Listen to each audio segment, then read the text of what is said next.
결국 장 건강 관리는 단순히 대장암과 같은 질환을 예방하는 것에 그치지 않고 면역력 강화, 그리고 정신적인 안정, 나아가 삶의 전반적인 질을 높이는데 아주 중요한 열쇠라고 볼 수 있어요. 진짜로 우리가 장 건강을 해치는 음식들을 한번 알아보도록 할게요. 첫 번째로는 바로 사람들이 평생을 거쳐서 죽기 직전까지 암에 걸리는 사람들이 얼마나 있는지 아세요? 최근 통계로는 거의 50% 이상의 사람들이 살아생전에 한 번의 암을 겪는데요. 최근 우리나라가 이런 암 통계에서 1등한 게 있었어요. 자랑스러운 건 아니지만 바로 대장암에 대한 부분이었는데요. 한국의 20대에서 40대 젊은 층이 대장암 발병률 1위를 차지했다는 통계인데요. 꽤 충격적인 소식이죠. 일단 대장암 하면 보통 중장년층 질환으로 떠올리기가 쉽거든요. 그리고 불규칙한 식사 패턴이라든가 그리고 음주나 흡연도 마찬가지겠죠. 초기 증상이 굉장히 미미하고 일반적인 상황에서 컨디션이 좀 안 좋아서 나타나는 증상인지를 알 수가 없거든요. 그렇기 때문에 대장암도 초기에 진단이 되게 힘든 암이라고 볼 수 있습니다. 진단이 상당히 중요한데 그럼 그 진단을 어떻게 해야 되는가라는 문제가 생깁니다. 대장의 별명이 뭔지 아세요? 제2의 뇌라고 부르거든요. 대장은 대변이 이렇게 쭉 따라 나오는 튜브 같은 장기인데 왜 뇌라는 별명이 붙었을까요?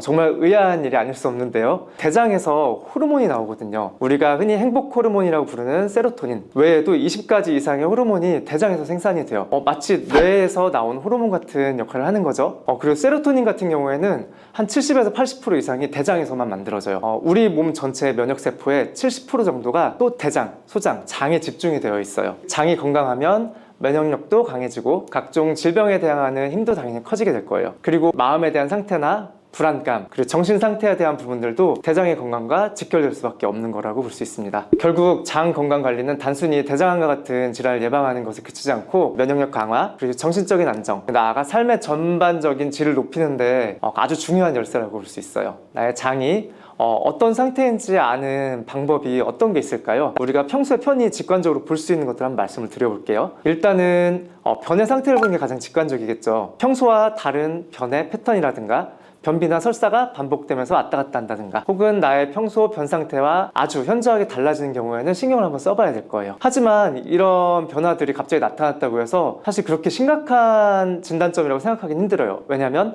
전날에 술을 먹었다든가 전날에 무리했다든가 밤을 새면 변의 상태가 많이 달라지기 마련이거든요. 저한테 오셔서 변이 너무 검게 나오는데 이거 큰일 난 거 아니냐라고 물어보는 환자분이 계셨었어요. 근데 이분 진단을 해보니까 사실 별로 특별한 게 없었거든요. 그래서 제가 좀 여쭤봤죠. 어제 선짓국 드셨어요? 아니면 와인 드셨어요? 아니면 포도 드셨어요? 라고 물어봤더니 이분이 저 선짓국 먹었어요. 그래서 제가 그 검은 변의 범인은 바로 선짓국이다 라고 말씀드렸거든요. 검게 색소가 있는 음식을 먹게 되면 다음날 당연히 검은 변이 나오게 돼요. 모든 걸 따져봐야 되는데 대장에 문제가 있다 했을 때 나오는 변의 상태가 특징적으로 정해져 있는 변의 상태도 있어요. 변이 나왔는데 피가 섞여 나온다. 선홍색 피가 섞여 나온다. 변이 나왔는데 피가 섞여 나왔는데 선홍색이 아니라 검붉은색이면서 아주 검고 윤기가 반지르르하게 흐르는 변이 나왔는데 물을 내리지 않고 가만히 내비뒀더니 붉게 피가 우러나면서 피 색깔이 되더라. 두 가지의 혈변에 대한 상태를 예를 들 수 있겠는데요. 첫 번째로 말씀드린 선홍색 혈변 같은 경우에는 심각하지 않은 확률이 굉장히 높아요. 그런 경우에는 보통은 변을 볼 때 마지막에 항문이 약간 찢어진 것들에 의한 출혈일 가능성이 높습니다. 근데 두 번째 그런 검고 약간 검붉은색의 윤기가 반지르르 흐르는 변인데 피까지 우러난다 라는 경우에는 심각한 혈변일 가능성이 높습니다. 대장의 깊은 곳에서 피가 나게 되면은 그 내려오는 과정에서 피가 응고가 되거든요. 그럼 색깔이 변하겠죠. 그리고 변에 피가 굉장히 많이 그런 경우에는 장 속 깊은 곳에서 나는 출혈일 수 있기 때문에 바로 병원 가서 검사를 해보셔야 됩니다. 이처럼 대장에 대한 진단은 사실 증상만 보고 판단하는 게 특정한 경우를 빼고는 굉장히 힘들어요. 그러면 우리가 평소에 나의 대장 건강이 어떤지 쉽게 진단하는 방법을 한번 이제부터 풀어볼게요. 한의학적 진단 방법 중에 여러 가지가 있지만 복진이라는 진단 방법으로 한번 소개해 드리려고 합니다. 편안하게 누워서 배를 눌렀을 때 아프거나 빡빡한 자리가 있으면은 걔네들이 진단점이에요. 만약에 내가 눌렀는데 정말 배가 하나도 안 아프고 말랑말랑 하면은 그건 아픈 자리가 없다라고 보셔도 무방합니다. 우리가 마치 손목에 있는 맥을 보고 몸 전체를 보는 것처럼 배를 진단을 해서 몸 전체를 보는 원인 진단인데 복진은 아마추어들도 볼 수 있어요. 포인트를 알고 배가 아픈 부분과 빡빡한 부분을 진단만 있으면 되거든요. 우리가 만약 대장은 어디에 있죠? 대장은 아래쪽에 있죠. 아래쪽. 대장에 대한 복지는 어디에서 많이 나타날까요? 당연히 아랫배에서 많이 나타날 수밖에 없겠죠. 편하게 누운 상태에서 배를 꾹꾹 눌러봤을 때 배꼽의 양쪽 옆과 아래쪽으로 아픈 부분이 있다, 그리고 빡빡한 부분이 있다 라고 하면은 그거는 대장에 대한 진단점일 가능성이 큽니다. 특히 여성분들 같은 경우에는 배꼽의 아래 양쪽, 이 자리가 아픈 게 강하다 하는 분들은 염증이 강한 것이기 때문에 빨리 치료하는 게 더 낫고요. 남자분들 같은 경우에는 배꼽에서 5cm 정도 옆으로 간 부분에 눌렀을 때 아픈 자리가 있다라고 하면은 과로나 스트레스에 대해서 굉장히 취약해져 있기 때문에 빨리 치료를 하는 게 훨씬 더 유리한 상황이 됩니다.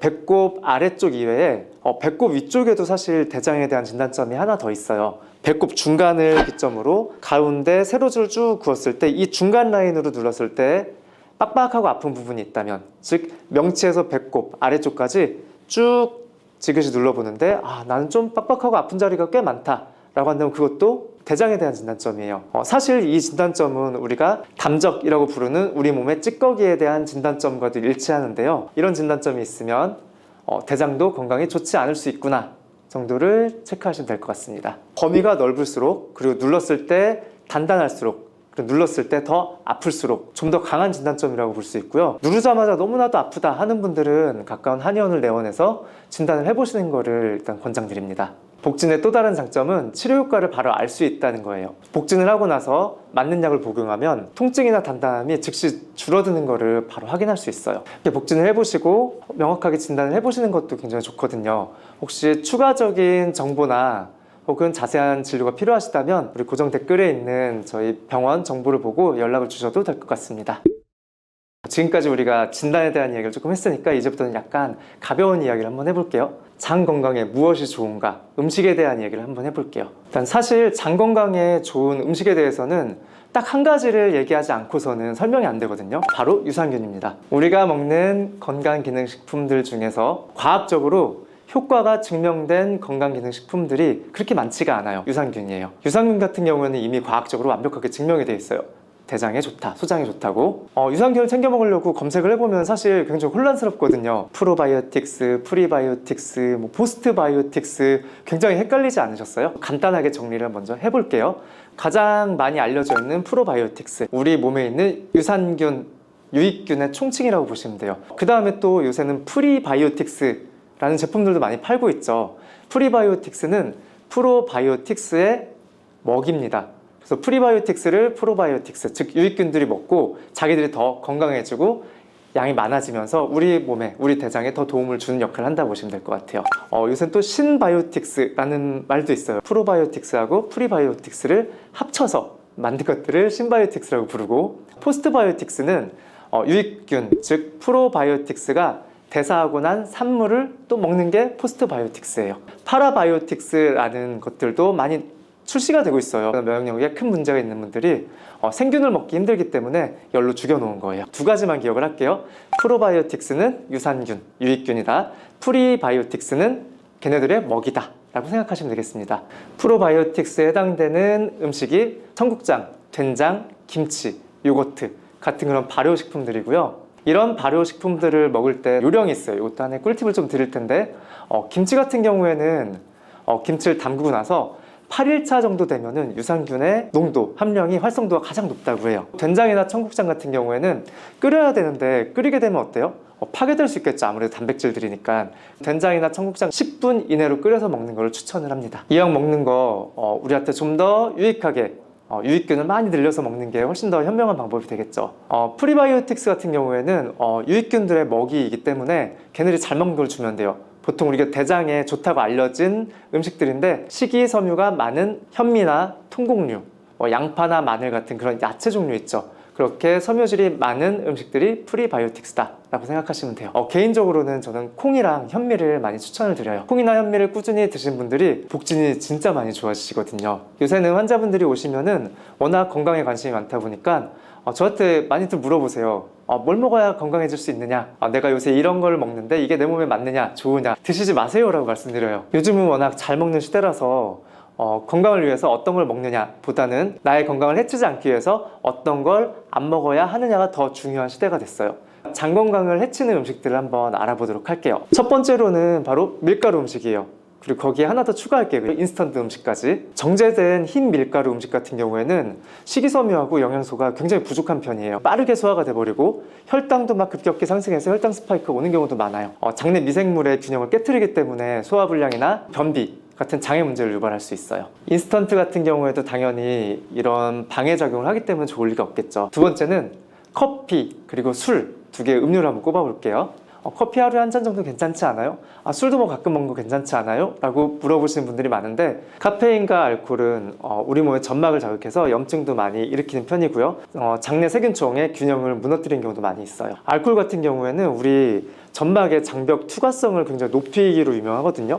원래는 몸에서 재흡수하지 말아야 될 독소를 다시 흡수해서 그걸 피로 돌리기도 해요. 그렇게 되면은 급성 반응들이 나타날 수 있기 때문에 좀 더 주의가 필요한 사항입니다. 대장이 좀 약하고 면역이 떨어졌다 하시는 분들 같은 경우에는 술은 정말 조심하셔야 될 거예요. 세 번째로 액상과당이에요. 액상과당은 우리가 좋아하는 탄산음료나 가공식품, 그래서 단맛을 내는 원료로 많이 사용을 하죠. 액상과당이 몸에 많이 들어오면은 비만이 되기도 하고요. 당뇨 위험도 당연히 높아지고, 근데 우리 대장으로 가면은 우리 대장에 있는 유익균을 많이 죽이고 술을 줄여버려요. 그렇기 때문에 액상과당이 몸에 계속 들어오게 된다면 장내 미생물의 다양성도 감소가 되고, 그로 인해서 우리 몸에 염증 반응도 많이 나타나고 면역이 떨어질 수밖에 없어요. 자, 이제 음식에 대한 이야기를 많이 했는데, 음식 못지않게 사실 당연하겠지만 우리 생활 습관도 굉장히 중요해요. 제가 진료를 할 때 환자분들한테 굉장히 강조하는 것 중에 하나인데, 우리 몸의 대부분의 장기는 한참 일을 하고 나면은 쉬는 시간이 필요해요. 근데 그건 대장도 마찬가지예요. 우리 대장 같은 경우에는 적어도 한 10시간 정도는 공복 상태를 유지해야지 회복을 할 수 있고 장이 스스로를 청소를 하기 시작해요. 그렇기 때문에 우리가 만약에 야식을 먹게 되면 어때요? 장이 회복할 시간이 없겠죠.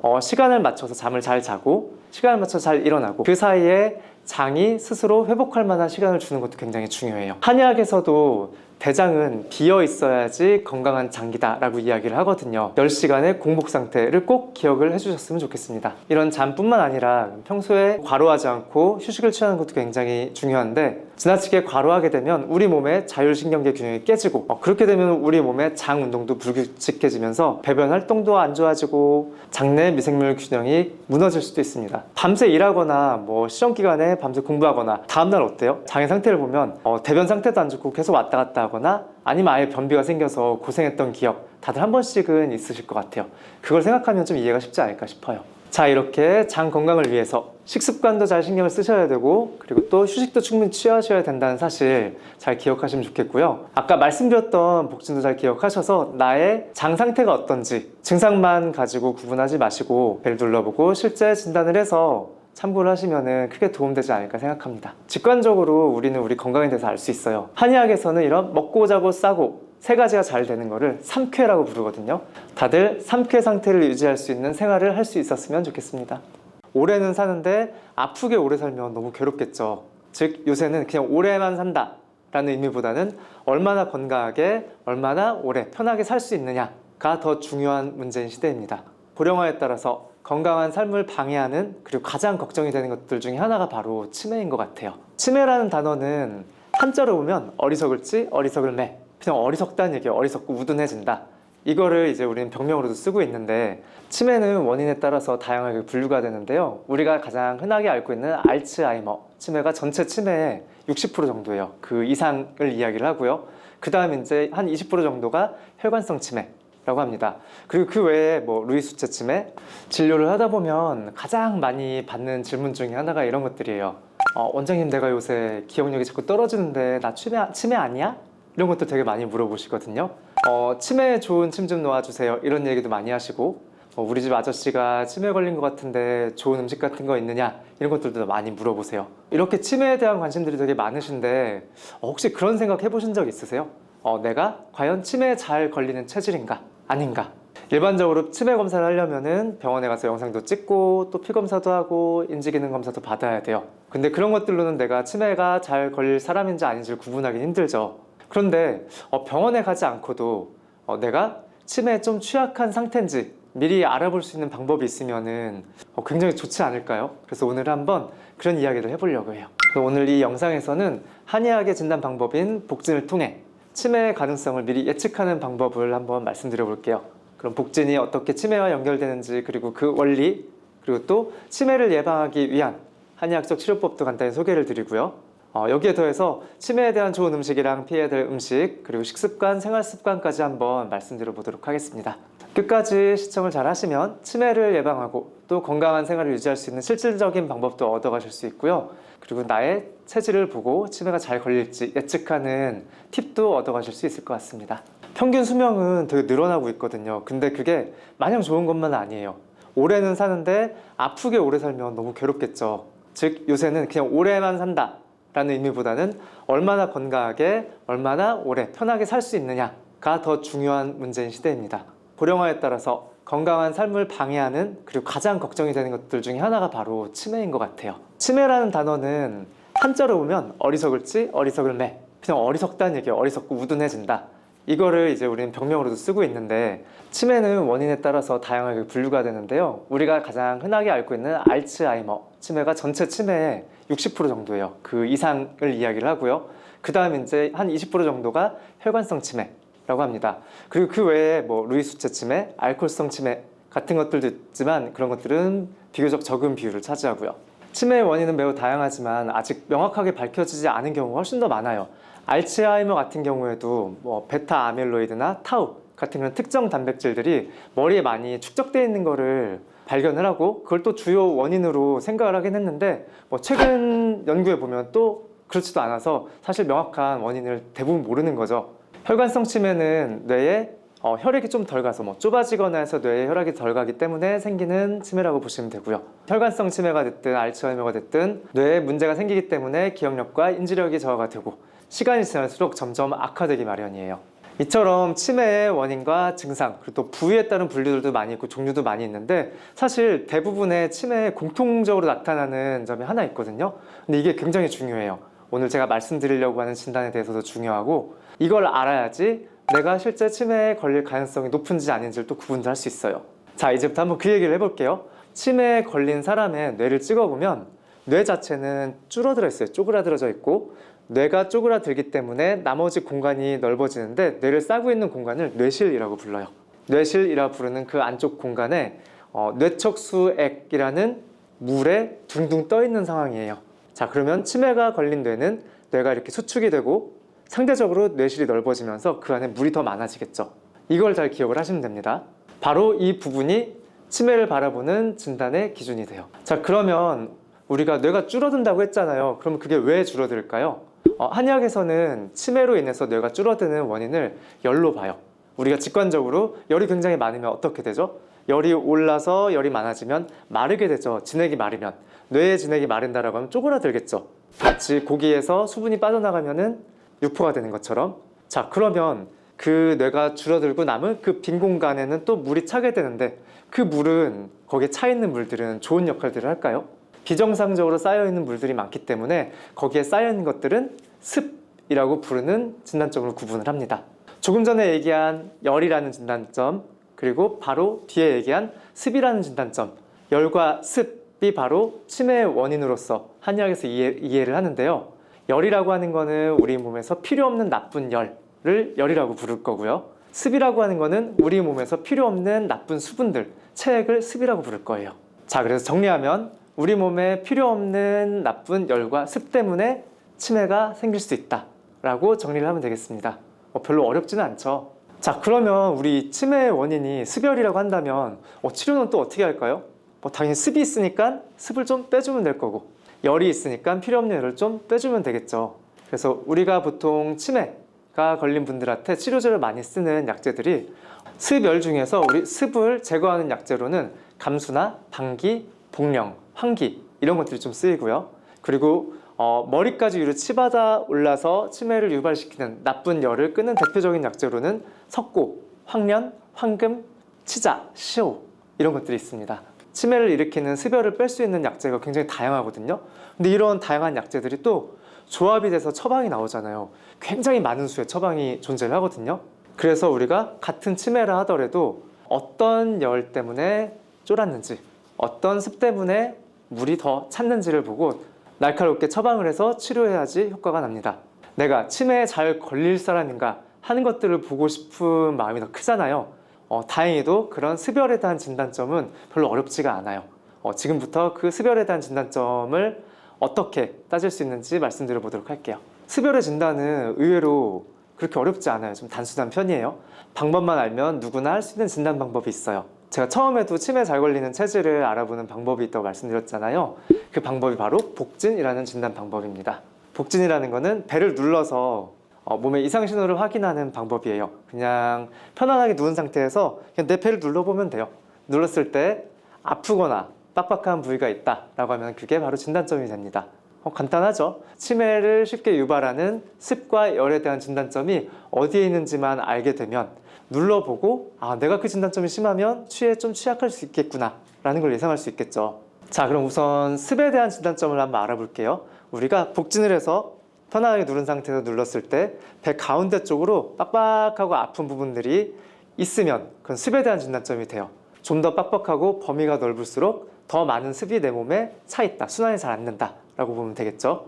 그리고 두 번째, 치매의 원인이 되는 그런 위로 팍팍 치받아 오르는 열에 대한 진단점은 흉골을 누르는 걸로 진단을 하거든요. 이거는 흉골 누르는 건 사실 내가 스스로 누르는 것보다는 다른 사람이 눌러주면 훨씬 더 명확하게 볼 수 있는데, 내가 편안하게 딱 누운 상태에서 흉골을 누군가 눌러주면 돼요. 혹은 내가 누를 때는 꽉 잡고 꾹 누르면 되겠죠.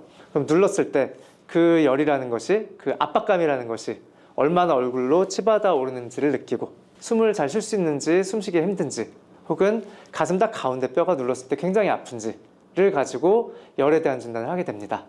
그리고 지금 여기서 조금 전에 말씀드렸던 그런 진단점들은 다만 습이나 열에 대한 진단점 외에도 사실 담적이라고 부르는 우리 몸의 찐 독소, 그러니까 우리 몸에 있는 전체적인 찌꺼기를 통칭하는 말로서 담적에 대한 진단점이기도 하거든요. 치매에 대한 이런 복진, 진단점이나 아니면 습열에 대한 진단, 혹은 담적이 무엇인지에 대한 궁금증이 있고 더 자세한 정보가 필요하신 분들은 고정 댓글에서 병원 정보를 참고하고 문의해 주시면 될 것 같아요. 자, 여기까지 우리가 치매에 대한 원인과 진단, 그리고 한의학적인 치료 방법까지 한번 알아봤는데요. 어떠셨어요? 좀 복잡한 게 있긴 했지만 별로 어렵진 않았죠. 이번에 조금 더 한번 가벼운 얘기를 해볼게요. 일단 우리가 치매 예방에 좋은 음식들이 무엇이 있는지 한번 같이 편하게 얘기를 해볼게요. 첫 번째, 올리브 오일이에요. 올리브 오일에 포함된 불포화 지방산 중에는 올레산이라는 것이 있는데 그게 혈관 건강을 굉장히 많이 도와줘요. 그리고 올리브 오일에 폴리페놀도 많이 들어있는데 강력한 항산화 작용을 하기 때문에 뇌가 늙는 거를 방지할 수 있겠죠. 그리고 두 번째는 블루베리입니다. 블루베리가 치매에 좋다라는 건 사실 굉장히 많이 알려져 있거든요. 광고도 많이 하고 블루베리의 그 약간 푸른색, 보라색을 나타내는 그 색소를 안토시아닌이라고 부르는데 그 안토시아닌도 굉장히 강한 항산화제라고 보시면 돼요. 노화를 방지하고 머리의 기억력을 좀 유지시켜주는 역할을 하고요. 게다가 또 비타민도 많이 들어있어서 비타민 자체도 항산화 작용을 하거든요. 당연히 머리를 많이 도와주겠죠.